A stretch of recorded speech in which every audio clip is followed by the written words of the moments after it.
Wala gyud ko nagmahay nga nigawas ko galas 2 sa hapon kay naabtan gyud nako ang mga sale sa sushi. Hello, konnichiwa. Karon lang nako nabantayan nga ing aron dayng orasa ang daghan nga sale sa sushi kay pag abot di ay sa alas 4 to alas 5, hurot-hurot na gyud. Tung niaging mga adlaw kay nakapalit ko og avocado nga tag 150 yen karon kay nibalik na siya sa ihang presyo nga 279. Naapog ko'y nakitaan nga mangga apple unya 527 na lang siya kay nag 30% sale unya ang ilahang pinya kay tag 430 yen. Diri pod sa ilahang mga apple kay pula og dagko kayo siya unya namili ko diri kay mopalit ko og isa ka buok. Gipili gyud nako ang dako-dako unya kanang pula-pula pod. Ang ihang presyo ani kay 171 yen. Naapod sila buongon diri pero tag 214 yen apil na ang iyahang tax unya dako-dako na pud siya ingon ana siya kadagko. Didto sa among lugar sa Pilipinas kay pangayoon lang man namo sa silingan unya paghuman ituslo din sa suka lami kayo. Ako po dayang giadtuan ng ilahang meat products. Una na kong gitan-aw kung naay sale ang ilahang baka. Naaman hinooy sale pero halang gihapon kayo ang presyo.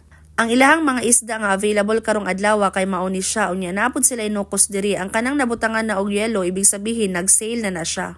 Basta moingon ganito og baka kay mahal gid siya bisag gibutangan na nila og 20 or 30% nga sale kay halang gihapon ang presyo. Ang kilid aning ilahang karning baka kay karning baboy pod unya na ako'y nakita diri nga almost 1,000 yen lang siya unya daghan-daghan na siya nga karne. Mao na ni siya kadaghan na isa ka set.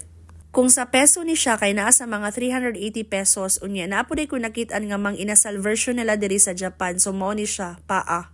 Naa sa mga 430 yen ang ihang presyo apil na ang tax so kung sa peso na siya nasa mga 170. Nakakita po ko og kamote unya ing ani na siya kadaghan 322 yen ang ihang presyo. So far mao lang na tanan ang ako ang gipalit. Pag human ako og pa-counter kay niuli nako, dali lang ta naabot kay nagbike man ta karon, walay kusog nga hangin pero tugnaw gihapon. Sa walay pagdugay-dugay pag-abot nako sa apartment, ako ada yung giabrihan ang sushi nga kuwang napalit.